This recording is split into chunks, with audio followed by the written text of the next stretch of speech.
Good morning, everybody. I'm Al Shar, and I can't wait to share with you what I learned through my practicum experience. I'll be breaking this up into a few different parts. Part one, personal profile, practicum title, the rationale, outcomes, and the connection to career goals. Here's my personal profile, and I've been blessed to serve in grades 3 through 8, as including a dean of students experience in which I was able to coach teachers, and also work with first and second graders with my Hope experience teaching reading.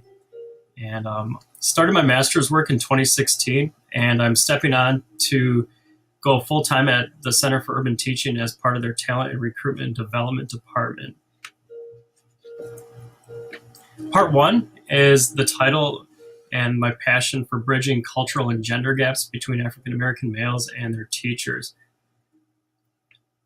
The outcomes were to design and present professional development on techniques and strategies that help teachers do this, complete regular observations to monitor teacher performance on systems routines and implementing what I was teaching them. Also coaching teachers around individual learner needs and management issues to ensure logical and fair responses to negative choices, and to finally compare and contrast pre and post survey data along with math assessment data to see if a relationship of respect impacts student achievement.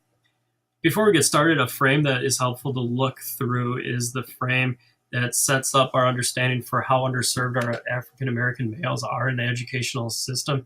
This is from a Harvard graduate study, and it showed that the student population of African American males makes up 26% of school population nationwide, and yet the suspension rate is at an astonishing 51% with an expulsion rate of 38%.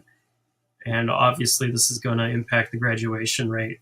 And so the question is, what are the implicit and what are the covert messages being sent to this population group that help them believe that maybe school really isn't for them, which oftentimes leads to other life decisions that either end in incarceration or fatalities.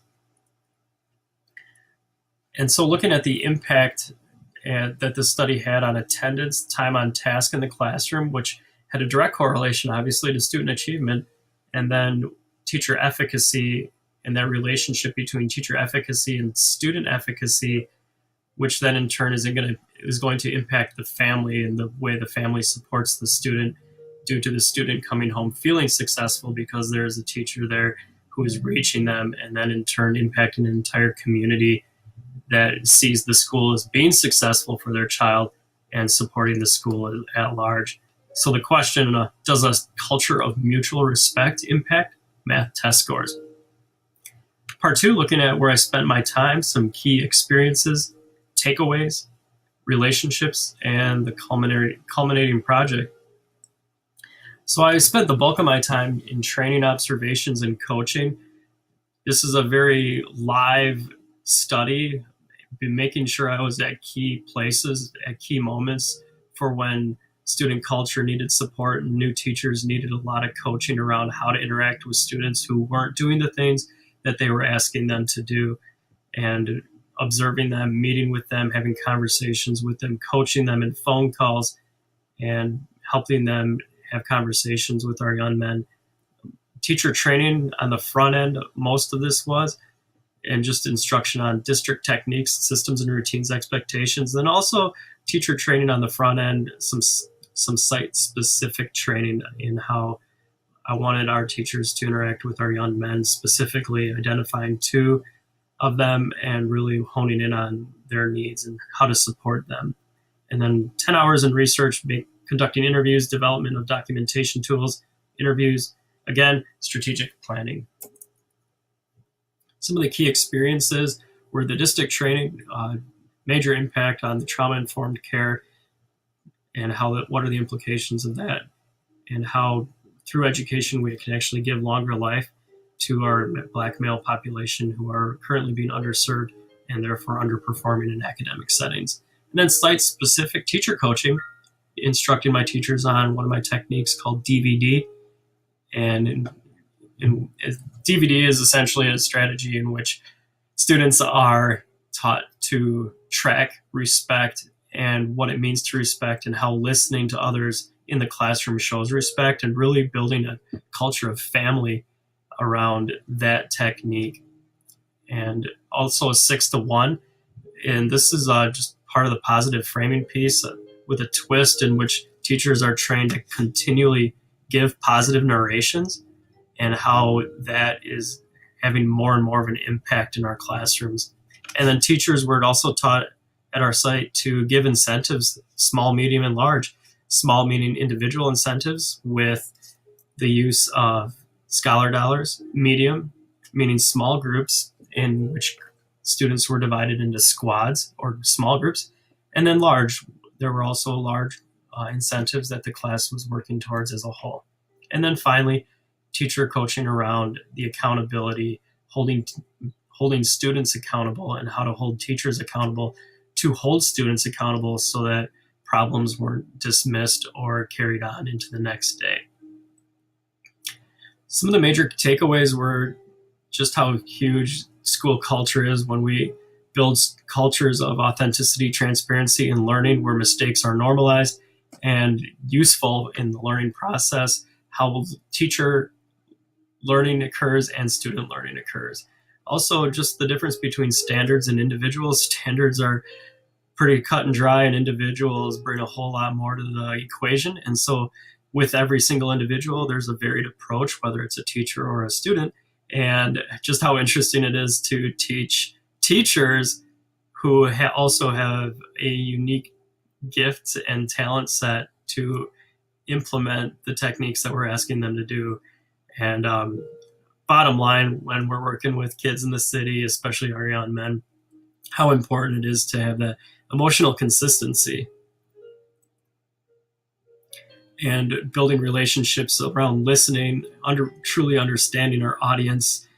And we learn so much more when we're listening rather than speaking. And also working with teachers that naturally had a lot of rate and range, which led to engagement. And some teachers really needed a lot of coaching on how to speak loud and fast or slow and quiet, and how just these tone changes really bring in our audience, specifically our young men. And just how teacher identity and confidence based on past experiences that led up to this. Teachers that had some challenging experiences in their past bring that with them and have confidence to move through those. One teacher I was working with who told me they had never failed at anything really struggled with this piece of it. And it's just really interesting how our life experiences impact our ability to move into challenging situations, especially with sometimes a challenging audience. And finally, relentless pursuit of excellence, showing up every day, holding ourselves accountable as educators and holding our students accountable, and just the amazing power behind conferencing with our students in goal setting and moving forward. When we think about investigating and ongoing curiosity around our subject, I asked one man on the playground who was playing basketball what new teachers should know when teaching young men in the city. His quote is here from Miles William, honestly. He said, "Honestly, y'all just need to listen. My teachers had no idea what was going on in my life, and they just wanted to keep doing their thing and didn't even care if I was there or not. That is going to have a huge impact on a child." And another huge takeaway, my 8th grade teacher really struggled in listening. She had a tendency to ask them what they were doing over the weekend, which is a great question. However, when it came for her to listen, she would fidget with papers. She would turn her back on her scholars who were trying to speak with her and erase the board, pace in a circle, and give off the nonverbals that what they were going to say was unimportant. This is a quote from her 8th grader that was removed from her classroom because of a note that he wrote to his parents about her, in which he wrote some things that were not very kind about her to his parents. And he got removed from that classroom for an in-school suspension, and he was put in the 1st grade. Interestingly enough, the 1st grade classroom that had great culture and loving adults, they put him to work. And I talked to him about going back to class, and he did not want to go back to class. He wanted to stay in first grade, and I asked him why. His quote is below. He said, "I just love